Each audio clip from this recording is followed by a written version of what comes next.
Pakistan international air lines, جس نے ایک وقت میں خطے کی بڑی ایئر لائنز کو اپنے پاؤں پہ کھڑا کیا تھا، آج اپنے زوال سے دوچار ہے اور حکومت اس کی نجکاری کے لیے پر تل رہی ہے۔ مگر ایسے میں یہ سوال اہمیت اختیار کر جاتا ہے کہ منافع کماتی ہوئی پی آئی اے اچانک خسارے میں کیسے چلی گئی۔ ماہرین اس کی سب سے بڑی وجہ اوپن اسکائی پالیسی کو قرار دیتے ہیں، جس کے تحت غیر ملکی ایئر لائنز کو پاکستان سے اہم روٹس پر پروازیں آپریٹ کرنے کی اجازت دی گئی۔ اوپن اسکائز پالیسی جو ہے وہ ایک کافی بڑا ڈیزاسٹر تھی، کیونکہ اس کا مطلب ہے کہ آپ اپنی روٹس وغیرہ جو ہے کھول دیتے ہیں، اور ریجن کے اندر ایسی بہت ساری ایئر لائنز ہیں جو کہ ہیویلی اسٹیٹ سبسیڈائزڈ ہیں۔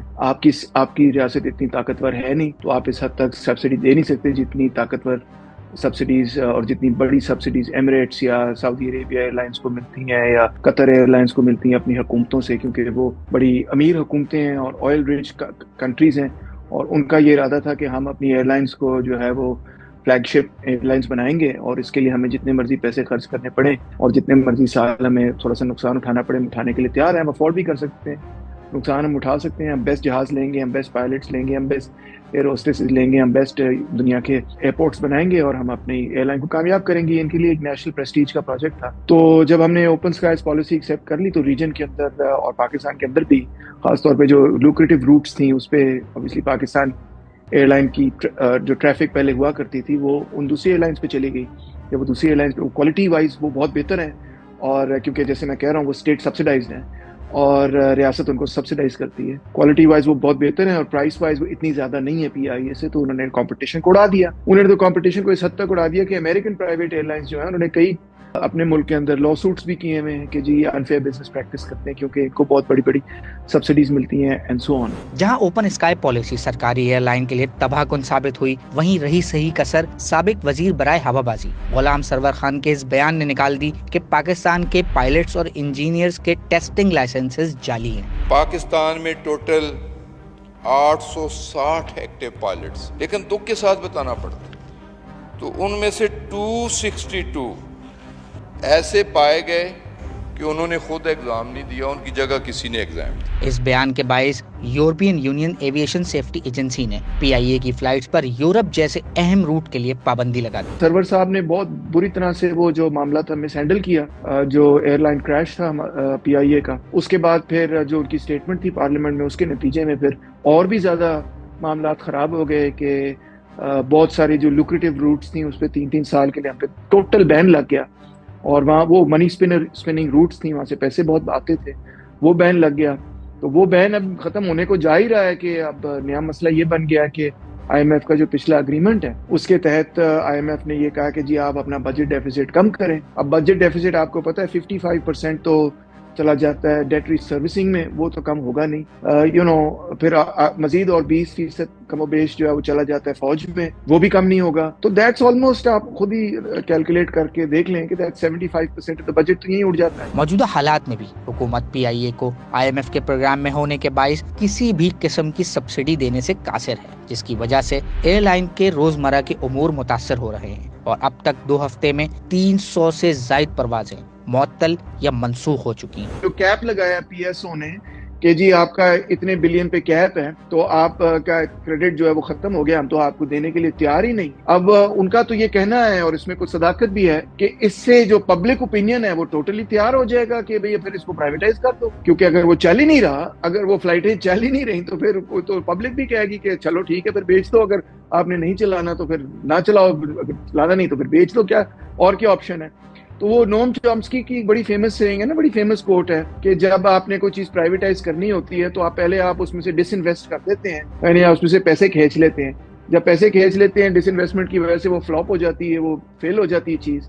جب وہ فیل ہو جاتی ہے پبلک اس کے خلاف ہوتی ہے، جب پبلک اس کے خلاف ہوتی ہے پھر آپ کہتے ہیں اچھا یار ٹھیک ہے، پبلک کی پرزور احتجاج پہ ہم جو ہے اس چیز کو اس کی نجکاری کر رہے ہیں، بٹ ایکچولی تو آپ نے خود ہی اس کی نجکاری کی ہے نا، تو کیونکہ آپ نے اس کو تباہ کر دیا ادارے کو اس مقصد سے کہ جب وہ تباہ ہو جائے گا تو پبلک اس ادارے کے خلاف ہو جائے گی، تو پھر اس کے بعد ہم اس کی نجکاری کر دیں گے۔ عام طور پر پی آئی اے ہو یا کوئی بھی سرکاری ادارہ، اس کے متعلق یہ کہا جاتا ہے کہ اس میں ضرورت سے زائد ملازمین بھرتی کیے گئے ہیں، جو کہ ادارے کا بھٹا بٹھا دیتے ہیں. مگر کیا PIA کے معاملے میں بھی یہ دعوت درست ہے؟ نہیں جی، یہ تو ساری ایمی کہنے کی باتیں ہیں. اس کی وجہ یہ ہے کہ پہلی بات تو یہ ہے کہ PIA نے مور دین ہاف اپنی لیبر فورس ڈاؤن سائز کر دی ہے آلریڈی. مطلب PIA میں 20,000 سے زیادہ لوگ ہوتے تھے کسی زمانے کے اندر. اس وقت PIA کے اندر ہارڈلی 6,000 7,000 لوگ بھی نہیں ہوں گے. تو PIA نے ڈرامیٹکلی اپنی جو لیبر ہے اس کو کاٹا ہے.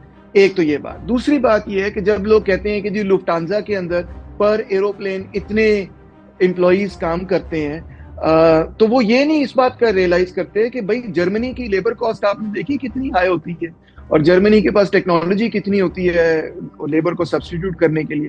تو پاکستان کے اندر آپ کوئی بھی انڈسٹری اٹھا لیں، پبلک اٹھا لیں، پرائیویٹ اٹھا لیں، کیونکہ لیبر کاسٹ اتنی لو ہے کیپٹل لیبر ریشیو کے حساب سے اگر آپ دیکھیں تو لیبر کاسٹ اتنی لو ہے، مشینری اس کے مقابلے میں مہنگی ہے. جرمنی میں مشینری ریلیٹیولی اسپیکنگ سستی ہے اور لیبر بہت مہنگی ہے، کیونکہ وہاں ٹریڈ یونینز ہیں، وہاں پہ ان کو حقوق ملتے ہیں. یہاں پہ تو کچھ نہیں ہے. تو یہاں پہ مشینری مہنگی پڑتی ہے اور ہم لیبر سے کام کرواتے ہیں. تو اس وجہ سے ہماری تمام انٹرپرائزز میں اکراس دا بورڈ، کیونکہ لو لیبر پروڈکٹیوٹی اور لو لیبر کاسٹ کی وجہ سے جو کیپٹل لیبر ریشیو ہے پاکستان کے اندر، وہ اس میں obviously لیبر بہت زیادہ ہے. ہر تھرڈ ورلڈ کنٹری کی ہر انٹرپرائز میں آن ایوریج یہی ہوتا ہے. تو دو میری آرگیومنٹس ہیں. ایک تو یہ کہ اکراس دا بورڈ پورے پاکستان کے اندر کیپٹل ٹو لیبر ریشیو جو ہے وہ اگر آپ فرسٹ ورلڈ سے کمپیئر کریں گے تو ہمیشہ آپ کو یہ نظر آئے گا کہ یہاں پہ ہم وہی کام لیبر انٹینسو طریقے سے کرتے ہیں، کیونکہ یہاں پہ لیبر سستا ہے اور کیپٹل گڈز جو ہیں وہ مہنگے ہیں، مشینری مہنگی ہے ریلیٹیولی اسپیکنگ. اور دوسری بات یہ کہ اگر یہی پھڈا تھا، یہی مسئلہ تھا کہ وہاں پہ بھرتی بہت زیادہ ہے، تو وہ تو گولڈن ہینڈ شیکس کر کے اور ریٹائرمنٹ کر کے اور یہ سب کچھ کر کے آپ آلریڈی لیبر فورس جو ہے 2/3 سے کم کر چکے ہیں. تو اب تو اور کیا مسئلہ بچ گیا؟ تو اس لیے میں سمجھتا ہوں یہ آرگیومنٹس جو ہے نا یہ they're not really looking at the facts. ماہرین کا یہ بھی کہنا ہے کہ نجکاری کے علاوہ بھی انٹرنیشنل ایئر ٹرانسپورٹ ایسوسی ایشن کی کچھ سفارشات ہیں جن پر اگر منوعاً عمل کیا جائے تو قومی ایئر لائن کو ایک منافع بخش ادارہ بنایا جا سکتا ہے. IATA نے اتنا اچھا مشورہ دیا ہے کہ PIA کی فلیٹ کو اتنا ایکسپینڈ کرنے کی ضرورت ہے. یہ روٹس آپ کی لوکریٹو ہیں، یہ روٹس آپ کی جو ہے لوکریٹو نہیں ہیں. ان روٹس پہ جہاز چلانے کے لیے آپ کو یہ ڈرائی لیسز لینی پڑیں گی، اتنے جہاز آپ کو اپنے اپ گریڈ کرنے پڑیں گے وغیرہ وغیرہ. انہوں نے پورا ڈیٹیلڈ پلان دیا ہوا ہے جو کہ آپ یہ بھی جانتے ہوں گے کہ پارلیمنٹ میں بھی پاس ہوا ہے، پاکستان کے اپنے پارلیمنٹ میں پاس ہوا ہے IATA کا پلان. اس پہ امپلیمنٹ بھی کر رہی تھی کچھ حد تک حکومت، اور یہ سوچ رہی تھی کہ 2026 تک اس پلان کے مطابق PIA پروفیٹیبل بھی بن جائے گا اینڈ سو آن. مگر اب جب حکومت نے IMF کے اس نئے اس پورے منصوبے پہ حکومت چلی گئی اور انہوں نے انسٹیڈ کے امپورٹ کو کنٹرول کریں، ریگولیٹ کریں، جس طرح میں ہمیشہ سے کہتا ہوں کہ امپورٹ ریگولیشن کرنے کے بجائے انہوں نے کہا فری مارکیٹ کر دیں. اب فری مارکیٹ میں obviously جب آپ امپورٹ اتنا زیادہ کر رہے ہیں، ایکسپورٹ اتنا کم کر رہے ہیں، تو 42 بلین کا آپ کو خسارہ ہوتا ہے امپورٹ ایکسپورٹ کا، تو تھوڑا سا وہ ریمیٹنس سے پورا ہو جاتا ہے. مگر بہرحال پھر بھی آپ کو 10-12 بلین ڈالر کا خسارہ پڑتا ہے. تو جہاں اتنا خسارہ پڑے گا اور آپ اوپن مارکیٹ کر دیں گے، آپ امپورٹس کو ریگولیٹ نہیں کریں گے، تو کیا ہوگا؟ ڈالر چڑھ جائے گا. جب ڈالر چڑھے گا فیول کاسٹ بڑھ جائیں گی. فیولز ویسے بھی بڑھ گئے تھے مگر ڈالر بھی بڑھ گیا. جب فیول اور ڈالر بڑھ گیا تو جو فیول ڈیپینڈنٹ انڈسٹریز ہیں اس نے تو ان کی کاسٹ تو بڑھیں گی. فیول ڈیپینڈنٹ انڈسٹریز میں IPPs بھی تھیں. جب ڈالر چڑھا فیول کاسٹ بڑھی، کیپیسٹی پیمنٹس بڑھی. تو انہوں نے کہا کہ جی جہاں پہ وہ کوئی 600 بلین لیتے تھے، انہوں نے کہا اب آپ ہمیں 1.3 ٹریلین دیں، اور اب اگلے سال ان کو 2 ٹریلین آپ کو دینا پڑے گا. ان کو تو دینے کے لیے ہم تیار ہیں. اب PIA کی کاسٹ بھی بڑھ گئی، ظاہری بات ہے، کیونکہ وہ ڈالر چڑھا ہے تو ڈالر کی وجہ سے فیول کاسٹ تو بڑھنی تھی. جیسے ہی فیول کاسٹ بڑھی تو آپ نے PIA سے بہرحال کہا کہ نہیں، آپ کو نہیں ملے گا، ان پرائیویٹ کیپٹلس کو ملے گا مگر اپنے حکومتی ادارے کو نہیں ملے گا. تو یہ ترجیحات ہیں ہماری، یہ پولیٹیکل ڈیسیجنز ہیں، یہ اکنامک ڈیسیجنز نہیں ہیں بائی دا وے. مگر بہرحال وہ یہ کہتے ہیں کہ نہیں، پرائیویٹ کیپٹلس کو ہم جو ہے سبسیڈائز کرتے رہیں گے، مگر ہمارے جو اپنے حکومتی ادارے ہیں، چاہے وہ ریلوے ہو یا وہ ایجوکیشن ہو یا وہ PIA ہو یا وہ کوئی اور چیز ہو، اس کو وہ فنڈ کرنے کے لیے تیار نہیں. مزید نیوز اپڈیٹس اور ڈیجیٹل سٹوریز کے لیے سبسکرائب کریں ڈان نیوز پاکستان.